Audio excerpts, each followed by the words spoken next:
Hi, everyone. I'm Dan Stewart, founder of Happy Grasshopper, and welcome to the 11th episode of What to Say Now. So if you're watching this, here's why you should be, right? The whole world is organized with all these people in it that get to lead you on your journey and take you to where you want to go. So when we started What to Say Now, we had some core beliefs. We want to share those with you at the top of every show.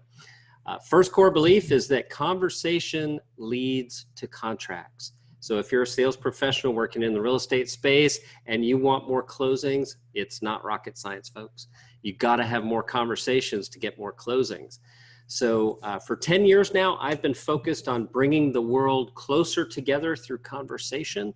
And today I'm really honored to have my new friend and guest, Valerie Garcia, join us for the show. Say hi, Valerie. Hey, everyone.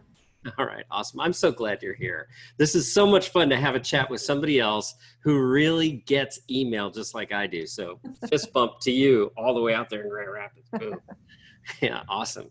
So I want to go ahead and invite you guys to ask your questions as you're seeing this. Facebook usually needs a minute or two to gather an audience here. So those of you who are just getting here today, we're going to be talking about how to use email really effectively from two different perspectives. Valerie has done an incredible job of building a subscriber list and sending a newsletter. It's worked very effectively for her. And of course, at Happy Grasshopper, we have a different focus. We generally don't create newsletters. We send short messages that are designed to start conversations. So Valerie, I'd like to officially welcome you. Thank you very much for taking some time to chat with us today. Awesome. Thanks for having me. All right. Yeah, I'm glad you're here. Always nice to get face-to-face with humans these days. Yeah, no kidding. Even if it's a Zoom, right? That's We're right. happy, like, oh my God, there's a person and I'm talking to them. It's great.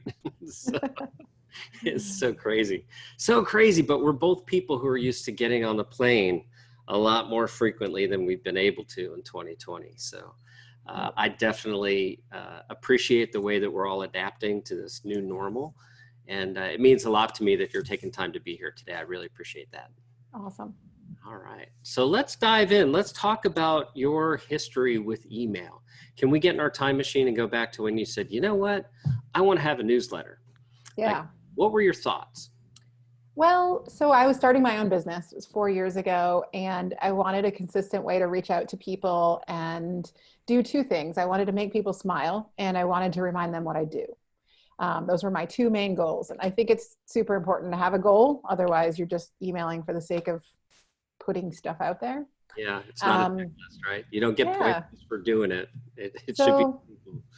I thought about, blogging, and I have a blog, and I was already on social media, but I wanted something that felt a little bit more personal. Mm-hmm. And I started thinking about a newsletter, and I really wanted it to be more letter and less news. And so I launched my love letter. So that's been going out now for almost 4 years. Love it. And I've learned a lot in the last 4 years, and the subscriber list has grown to a crazy number. For a single person that doesn't have a huge machine behind them. And, it's just sort of like, hey, sign up for my stuff. So it's been a really interesting and fun journey. I've learned a ton, and it went out again today. So that's awesome. Yeah. So you publish how frequently? Once a month. Once a month you send out this message. And how much time do you think you spend doing it? Oof. I mean, it depends on how much I'm procrastinating. One of the things that I've learned is don't just sit down to a blinking cursor and think, what am I going to write? So I have a folder on my desktop and in my notes where I just shove ideas all month long. So I have one already titled August that I've already thrown a couple of things in. And so it's nice when you sit down and you have that bucket of stuff to sort of draw off of, ideas and quotes and photos and things that you want to share. And that's been really helpful, and it cuts down on the amount of time that I spend on it. But I would say on an average month, I probably spend 2 hours putting together. Yeah. Well, so with 2 hours effort, do you mind sharing the size of that list? Like how many people you're really able to touch with that effort? Sure. I started out with about 600 people. I just kind of like pulled together all my friends, anybody that I knew that I had email addresses for, and dumped them in when I started. And I sort of was like, please don't unsubscribe. And now I think we're somewhere around 12,000. That's awesome. Yeah. Great. Congratulations. So I know a lot of people like to kick email today, right? Which is crazy because it's still the highest ROI in all of marketing. Yep. I'm going to guess that you probably would not still be doing it 4 years later if it wasn't really working well for you, right? Yeah, totally. And I mean, I look at some of the stats that are out there right now. They say like 83% of business professionals prefer email, 73% of millennials. So, I mean, that's still like, we're still, and when I say millennials, I mean, like they're 40 now, right? Not 14. Yeah. So we have to remember that we're talking adults, but like, people are like, yeah, just send me an email. And that's still a preferred method of communication. So we still rely on that. It's still a really popular way to communicate. Yeah, email makes a lot of sense for a lot of reasons. A few that I always think about is it's really efficient, right? It's one to many, but it can feel very one-to-one. So, I imagine your love letter, you write it in a way where it feels like, oh, I'm really receiving her thoughts. Like, boom, there's a connection there that can happen, and you get to do it 12,000 people at a time. That's huge. That's well, great. And the goal always is write it the way that I talk. Right. I wanted people to read it and hear my voice. And I think that has been the thing that's made it easy and fun to continue. I think that if I spent 4 years trying to be somebody else and to write from a different perspective, it would be really difficult. I wouldn't enjoy it. I wouldn't keep getting subscribers. But I write in a way that's like, hey, friends, like, here's some cool stuff. And, that makes it easy and fun for me and for the audience. Yeah, I love that you share that, Valerie, because like we are who we are, right? And why try to build a tribe of people that you really can't relate with? It's so much better if we're going to plant a flag and be something. Let's be what we are. Yeah, it makes a lot of sense to me. So I want to circle back a little bit to the concept of ROI with this, right? Because I've been in the email space for almost 20 years. Prior to Happy Grasshopper, I built a CRM. Which I exited in 2010, and everybody bought our CRM to send email. And then the thing that really just drove me nuts was only 18% of our members ever sent email. So, Happy Grasshopper, when we started, was just an experiment. It was simply, if we write content, will people actually send it? Right? That was the perspective that got this whole thing started here. So, with all this broad view, like, the landscape has changed so much over that amount of time. And you've been sending very consistently now for 4 years. And in just 4 years, you've seen the landscape change tremendously. Yeah. So, I'm curious if you could share anything about subject lines or message content that used to work, but now doesn't, or anything there that would be helpful for our audience. Yeah, it's really interesting to like watch trends of what works and that sort of thing. Like what was kind of trendy a few years ago and what got people to open things and what now people look at and are like, like that's junk, or I'm not going to open that. Like a super good example is people used to sort of trick the system by using RE : like they're responding. So like replying, and people got wise to that really quickly. And now, that's sort of almost insulting, like, hey, I don't need that junk in my inbox if it's not a reply. Try to hack me. Right, exactly. And, like the algorithms have gotten smarter too. So, if you're using Gmail, and most people are these days, Gmail's gotten smarter about what they sort of shove to the bottom of the pile. And what gets through and what goes into spam and what goes into that promotions folder, sort of that black hole. And so, things like words like free and offer, used to be like one of those big, like, oh my gosh, like I have to open this, but now straight for promotional folder never sees the light of day. Right. And even words like now, the types of things where we think, oh, I want to create a sense of urgency. And a lot of people teach people like create a sense of urgency in your subject lines, but sometimes that stuff comes across so salesy, like no one ever sees it. So I learned a lot about those kinds of words. And then I'm also hearing lately like brackets. So a lot of people tend to put the word video in brackets, just sort of make it stand out. And I'm finding now that Gmail is starting to sort of like shove that to the bottom of the pile. So interesting how the algorithms are shaping the words that we use too. Yeah, it's true. We've seen this change over the past few years. The RE thing that you mentioned, we used to do that. That was a really effective way to get your email open and get higher open rates once upon a time. But the landscape is always changing. Today, emojis are working really well, right? And some people are like, I'm not a 14-year-old kid. I can't use emojis, right? It depends what your audience. Oh, and you're that person. I struggle with emojis. Like I want to love them, but I'm just like, I don't know if I can use an emoji in a subject line. OMG, LOL, I can't I don't, even. yeah, like, oh, LOL, I can do. You can Emojis, do I that. don't know. Like, yeah, it's one of those weird lines. But I was also one of those people that early on was like, hashtags, oh my God. So, and now, like in certain cases, you've got to use them. So, Yeah. yeah. Yeah. So there's a few things that occur to me as you're talking about this, right? Because there's a difference between what our personal preferences are sometimes and what really works. So we have to recognize if we're building businesses, we need to communicate in an audience that the message will be heard. Yeah. We've got to make sure we get through the filters to get delivered, right? We've got to make sure we've got the appropriate subject line to get open. And we send hundreds of millions of emails a year. So my advice for anyone watching this would be make your subject line match the body of the message, right? If there's incongruency there, Gmail a lot of times is going to shunt that email off to another folder. You don't want to end up there.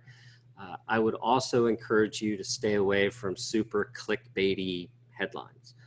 I'll give you an example. You won't believe what Natalie Portman looks like now, right? You're like, oh God, ugh. Oh, it's so clickbait. It's just, Yeah. It's a link you don't want to follow. That same technique a few years ago was effective for people. It's not effective today. There are some things though that stand the test of time. They worked for us years ago. They still work really well today. So one of our top performing subject lines that we've ever tested is quick question for you. Mm-hmm. That's a pretty easy one, and it causes people to go, oh, it's just a quick question. I'll click, I'll answer it. Right. So they dig in that way. Yeah. All right. So are you able to track or determine like what the payoff for you is from creating this newsletter and working on it so consistently? Yeah, so it's been really interesting to kind of watch it snowball over the years. So I send my love letter out the third week of the month, most months, and I'm pretty consistent about that. I've tried different things on different times of day and different days of the week. That's been a really interesting journey. But I found really early on that, inserting links and like things that people could click through to see more of my stuff and to explore, the people who were clicking my links, the people that were sharing it, that were going in and viewing it more than once or twice, were, the likelihood that they were going to work with me, it just skyrocketed the more often they opened it. And so I started seeing really early on, like the people that were clicking on stuff more than 8, 9, 10 times or opening it a couple of times, I was very likely to work with them. And so at this point now, like 40% of my annual income comes from my love letter. Wow, that's amazing. Yeah. Awesome. Yeah. And so these are people that have forwarded on and someone said, look, we don't know each other, but somebody sent me your love letter and I want to hire you. Or, people have said, hey, I'd love to have you speak for us. I got your name from so-and-so who gets your love letter. So yeah, it's been amazing in terms of just word of mouth, but it's also kind of become this weird, like funny sort of like cult thing. Like people are always like, I can't wait to get it every month. This is the one thing that I look forward to. It's very personal. It's very light. It's very fun. It's very, casual. And it's not something like I'm selling them something. It's just like, there's always something in there that's super fun to look at. Yeah. So, anybody watching this, go to valeriegarcia.com and subscribe. Like you want to take a look at this newsletter, you definitely do. There's a lot that you can learn in there. And I would say that there's probably a lot you've learned about yourself here, right? Because you've got this record now, 4 years of consistently doing a thing month over month over month. Yeah. So it kind of charts your growth, not just in subscriber count, but in what you've learned, Like your ability to make a difference in people's lives, it's all there recorded in that history, Yeah. which is a super amazing thing because that audience is actually yours.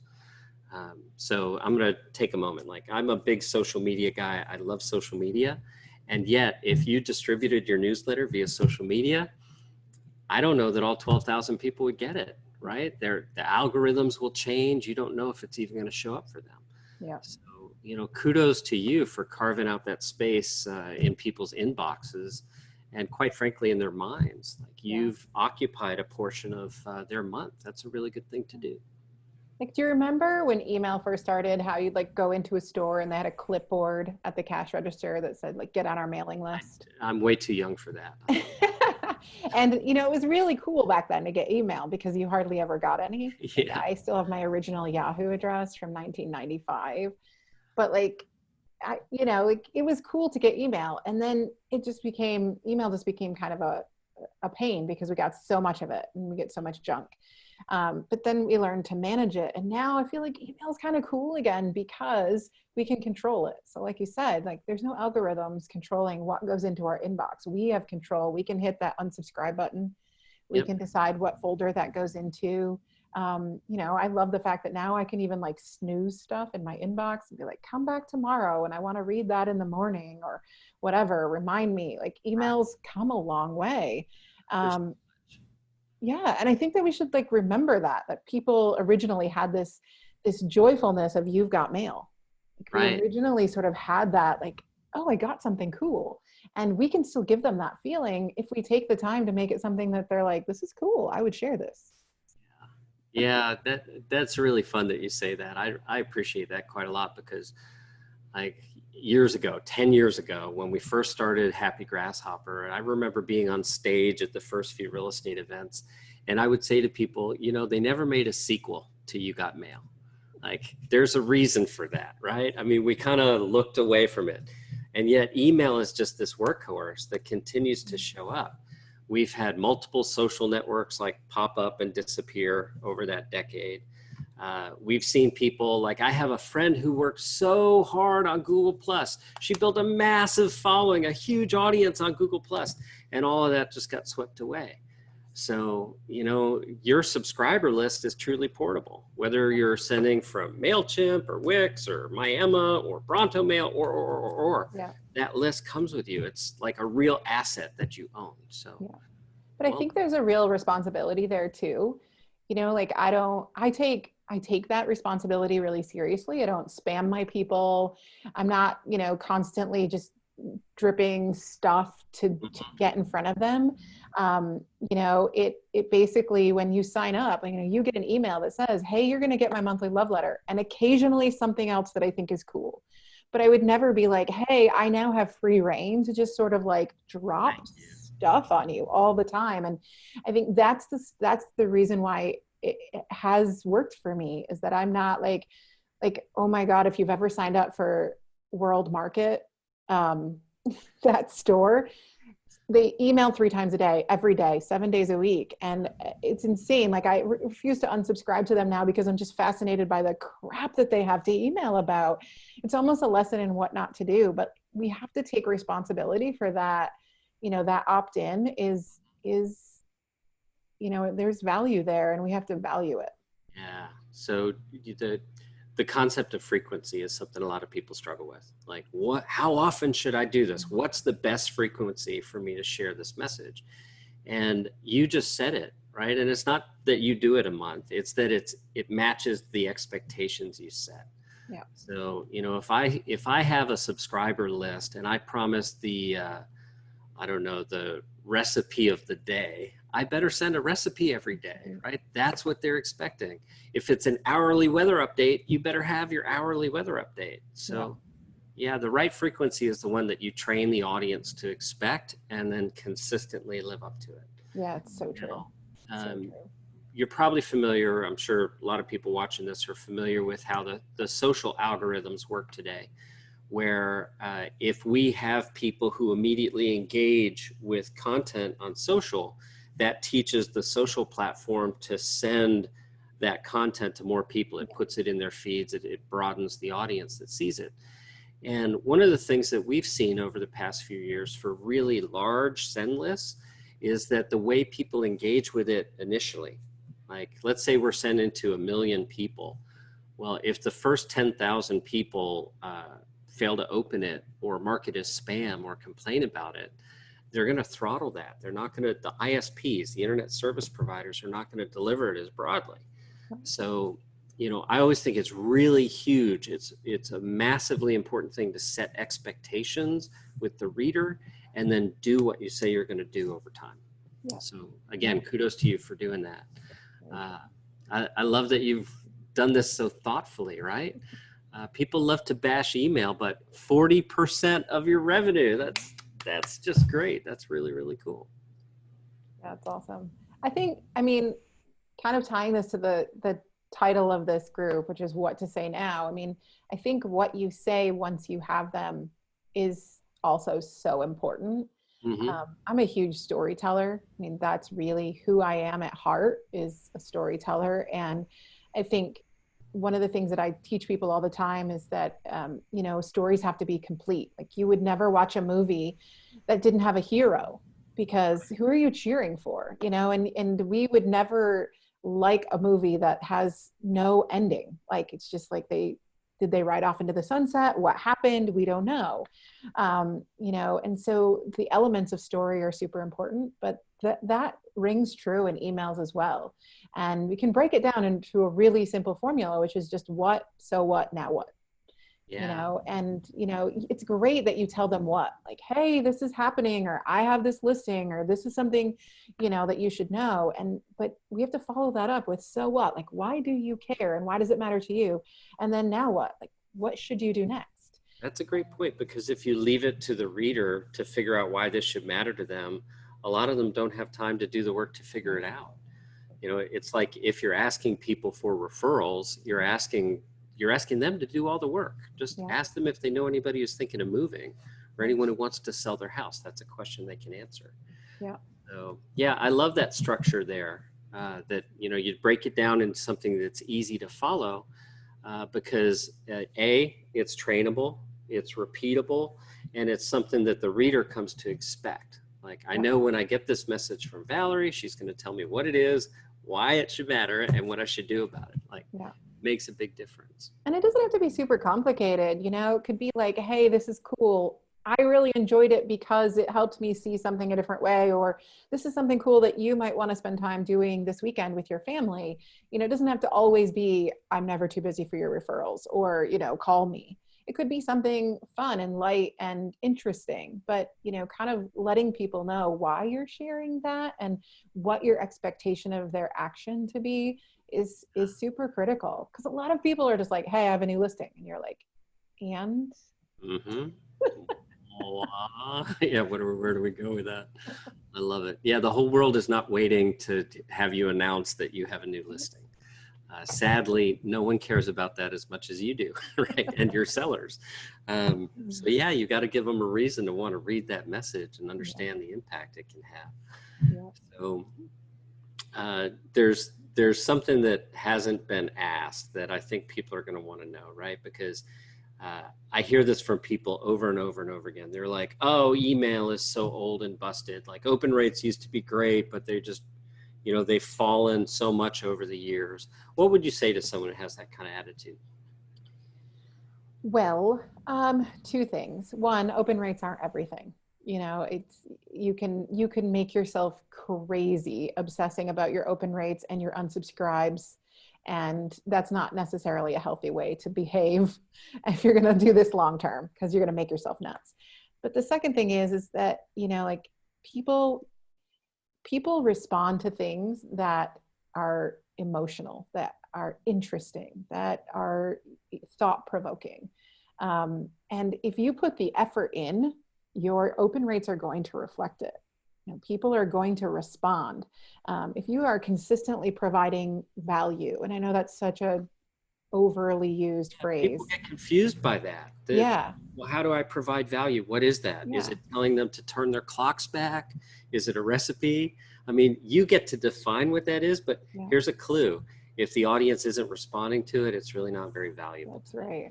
I think my favorite lesson ever about that topic is Donald Miller's quote about the hitchhiker. Have you ever heard that one? I haven't, no. He says your customer is a hitchhiker, and you're driving down the road and you pull over and roll down your window and they say, "Where are you going? Can you help me get where I need to go?" Like that is your customer's only question. Where are you going and There can you you go. help me Help get me. where I need to go? And instead we roll our window down and we're like, "Check out our cool car. I built it with my own bare hands. And it's my daddy's company and I made the playlist and it's great. And look how great I look in it." And we go on and our customer doesn't care. They Yeah. just want to know, like, where are you going and can you help me get where I need to go? So I think one of the most important things when you're sending email of any kind, whether it's a love letter or a drip campaign or anything, is just who is your audience and where are they going? Mhm. And can you help them get there? They they have to understand that really early on, Yeah, because we don't have forever to capture their attention. It's a wonderful thing to have it for just a moment. And if we can't deliver that message really quickly and succinctly, we're going to lose them. right. Yeah. Yeah. So it's kind of And like, like that bucket doesn't include everybody. Like you can't always, like every customer isn't going to the same destination. And so if you try and make it so broad that you mhm, won't appeal to anybody. And I think that's the thing too, is like there are people that have unsubscribed to my love letter because they're just like, "I don't want this." And I'm like, "That's cool. that's Please fine. unsubscribe because you're screwing with my open rates, honestly." But like if it's not for them, they'll opt out, and that's okay because that means like more concentration on the people that it is for. Hmm. Yeah, in all marketing, I think, should be a little bit polarizing. Um, I believe that the clients that I want to attract value being perceived as a real human being rather than like a sales tool, right? I think a lot of salespeople have that perspective of, oh, now people hate me because I sell stuff for a living. So I really want to help salespeople show up as human beings. And, we could say all salespeople, but that's too broad, right? We've had to narrow it down. So that sort of perfect pitch, right? That really succinct thing, it should always include just a few elements like we help who do what, Yeah. right? It's that simple. So in our case, we help real estate professionals create contracts from contacts. Like that's a broad statement, but it's really small. So people can go, "Oh, I'm a real estate professional. Okay. I have contacts. I'd like to have contracts. I want to know more." Right. Yeah. So Yeah. yeah, I'm on a bit of a tangent, but I love the work of Donald Miller. I've been listening to his podcast for years, and I've followed the Story brand product launch, and I haven't yet done a seminar yet, but I think he's very much on the right track. Yeah. Yeah. He's awesome. It's good stuff. Yeah. And I mean, that brings to mind too, like one of my other favorite writers on the topic of writing, Anne Handley. Like one of the things she said early on in this COVID crisis is small term actions, long term goals. Mm. And I think that ties in so well to what you just said is that, like everything can't be long term goal. Like everything isn't, how is it going to get me all the way over there? Sometimes the things that we do are just, how do I get one step closer to my long term goal?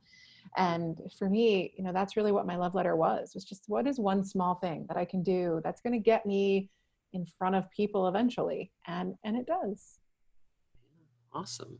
Yeah. Well, Valerie, I want to like reach through Zoom and give you a hug and a high five because it's really awesome what you've been able to do. In 4 years, you built a list of 12,000 people and you're seeing 40% of your revenue come from your email efforts. That's just like, Yeah. boom. I So think my awesome. like better than that 40% of revenue, which I mean that's great, but is like the fact that every single month, I probably get 30 or 40 personal emails that are just like, "This is just what I needed," or "Thank you so much," or "I loved that," or "That's so cool. I'm going to tell my kids."